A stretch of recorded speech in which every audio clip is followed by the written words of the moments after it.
जो लोग साधना की एक अवस्था में होते हैं जिसे ऋतंभरा प्रज्ञा कहते हैं, वे शायद सोनिक ध्वनियों से परे की ध्वनियां सुन पाएं। प्राणमय कोश 72,000 नाड़ियों से बना है, तो शरीर में 108 सक्रिय ऊर्जा केंद्र या चक्र हैं।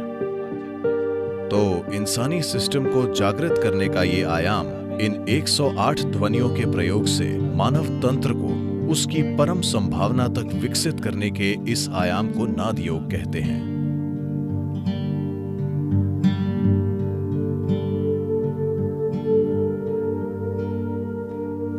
Today, it is common scientific knowledge that the whole existence is a reverberation of energy. आज विज्ञान ये अच्छे से समझता है कि पूरा अस्तित्व ऊर्जा का स्पंदन है। दूसरे शब्दों में कहें तो पूरा अस्तित्व कभी एक स्पंदन बन जाता है तो कभी भौतिक रूप ले लेता है। तो संपूर्ण भौतिक अस्तित्व का स्रोत आज के आधुनिक विज्ञान के अनुसार एक गुंजन या स्पंदन है। यौगिक विज्ञान ने यह हजारों साल पहले पहचान लिया था और कहा था कि पूरा अस्तित्व ध्वनि या नाद है, क्योंकि जहां स्पंदन होगा वहां ध्वनि भी होगी। स्पंदन शब्द तो बस एक जानकारी है, पर इंसानी अनुभव में हर स्पंदन का अनुभव एक ध्वनि होती है। अस्तित्व में होने वाली सभी स्पंदन, Not all of it is फिलहाल इंसान के कानों से सुने नहीं जा सकते। सृष्टि की गूंज की सभी ध्वनियां इंसानी कानों द्वारा सुनी नहीं जा सकती। फ्रीक्वेंसी का बस एक छोटा सा हिस्सा उपलब्ध है, उन्हें सोनिक ध्वनियां कहते हैं। उनसे ऊपर वाली ध्वनियों को अल्ट्रासोनिक कहते हैं, जो नीचे हैं उन्हें सबसोनिक। अल्ट्रासोनिक और सबसोनिक ध्वनियां इंसानी कानों से नहीं सुनी जा सकती जब तक कि इंसान प्रयास नहीं करता, फ्रीक्वेंसियों के छोटे हिस्से की सीमाओं से परे जाने के लिए जरूरी साधना नहीं करता।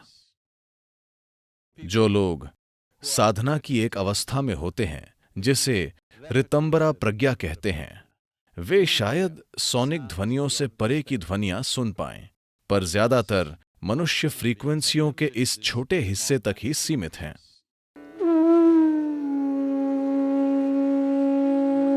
सृष्टि में पहले से मौजूद इन ध्वनियों की अच्छे से रची गई व्यवस्था को ही संगीत कहते हैं।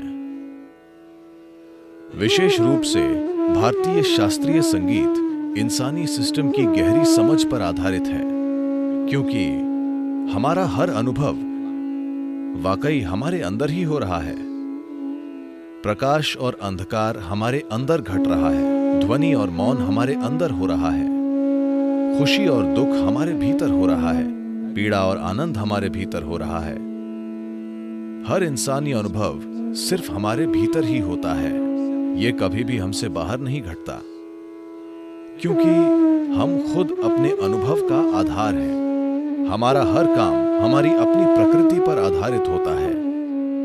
इसीलिए the music संगीत में शरीर के कुछ आयाम पहचाने गए जो हमारे द्वारा पैदा की जाने वाली या हम तक आने वाली ध्वनियों से जुड़े हैं। इंसानी सिस्टम को 5 कोशों या शरीर की 5 परतों के रूप में देखा जाता है। अन्नमय कोश, मनोमय कोश, प्राणमय कोश, विज्ञानमय कोश और आनंदमय कोश। इन 5 में प्राणमय कोश सबसे महत्वपूर्ण है। प्राणमय कोश 72,000 नाड़ियों से बना है, जो 114 तरीकों से मिलती हैं और फिर से विभाजित होती हैं। या कहें कि मानवीय प्रणाली में 114 मिलन बिंदु हैं।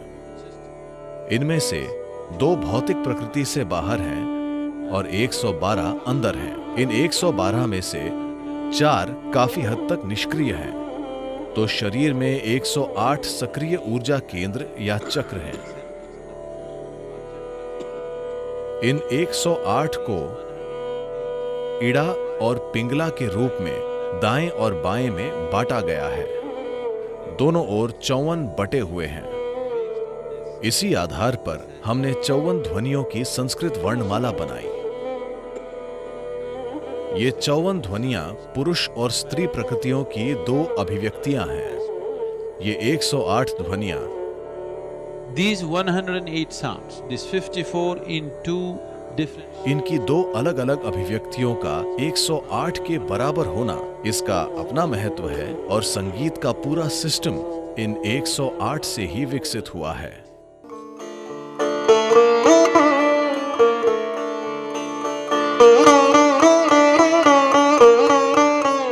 तो भारतीय शास्त्रीय संगीत का बुनियादी काम इन 108 को छूना या शरीर में इन 108 चक्रों या बिंदुओं को जागृत करना है, जिससे इंसानी चेतना विकसित होकर आसानी से अधिक ऊंचे स्तर पर पहुंचती है। तो संगीत कभी भी सिर्फ मनोरंजन का साधन नहीं रहा, ये इंसान को एक ब्रह्मांडीय सत्ता में विकसित करने का एक तरीका रहा है। तो इंसानी सिस्टम को जागृत करने का ये आयाम, इन 108 ध्वनियों के प्रयोग से मानव तंत्र को उसकी परम संभावना तक विकसित करने के इस आयाम को नाद योग कहते हैं। तो भारतीय शास्त्रीय संगीत नाद योग की इस बुनियादी प्रक्रिया का विकसित रूप है।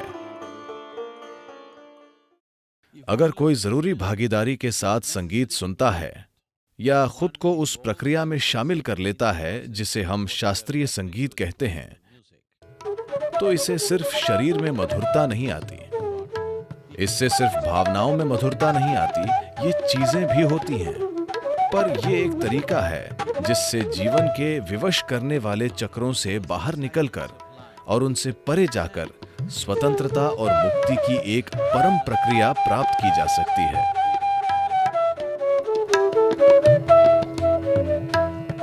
शास्त्रीय संगीत खुद में उतरने का एक बहुत ही परिष्कृत और अद्भुत तरीका है। यह सबसे अद्भुत तरीकों में से एक है जिससे व्यक्ति अपनी सीमाओं से परे जाकर परम संभावना तक पहुंच सकता है। परम तक पहुंचने के कई तरीके हैं, पर यह एक अद्भुत और सुंदर तरीका है।